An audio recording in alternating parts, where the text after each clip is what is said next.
Operation Nainar, திமுகவின் knock out plan. சட்டப்பேரவை தேர்தலில் தங்கள் கட்சியில் யாரெல்லாம் ஜெயிக்க வேண்டும், எத்தனை இடங்களை பிடிக்க வேண்டும் என்பதை எல்லாம் விட யாரையெல்லாம் ஜெயிக்கவிடக் கூடாது என்பதில் திமுக தலைமை இம்முறை உறுதியான முடிவில் இருப்பதாக சொல்கிறார்கள். அப்படி திமுக தலைமையின் நாக் அவுட் பட்டியலில் முதலிடத்தில் இருப்பதாக மாநில பாஜக தலைவர் நயினார் நாகேந்திரனை சுட்டுகிறார்கள்.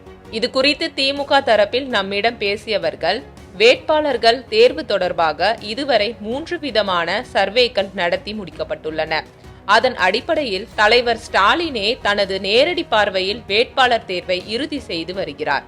எப்போதும் இல்லாத அளவுக்கு பாஜக இம்முறை திமுகவுக்கு குடைச்சல் கொடுத்து வருவதால் அந்த கட்சிக்கு கடந்த முறை கிடைத்த 4 தொகுதிகள் கூட கிடைக்கக்கூடாது என்பதிலும் கவனமாக இருக்கிறார் தலைவர். அதற்கேற்ப பாஜக முக்கிய தலைவர்கள் போட்டியிடும் தொகுதிகளில் முடிந்த வரைக்கும் திமுக வேட்பாளர்களையே களமிறக்குவது என்ற திட்டத்தையும் வைத்திருக்கிறது திமுக.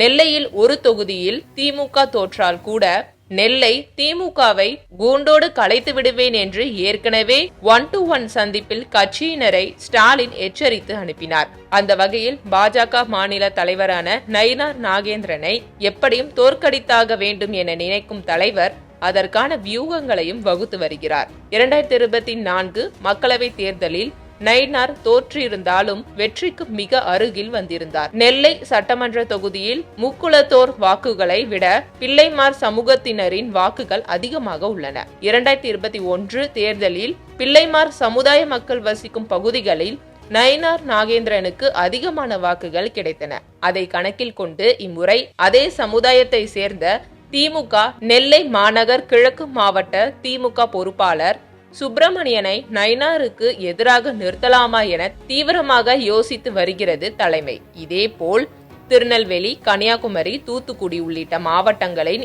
இதர தொகுதிகளுக்கும் வேட்பாளர்களை இறுதி செய்து பரிந்துரைக்க மண்டல பொறுப்பாளரான கனிமொழிக்கு அசைன்மெண்ட் வழங்கப்பட்டது.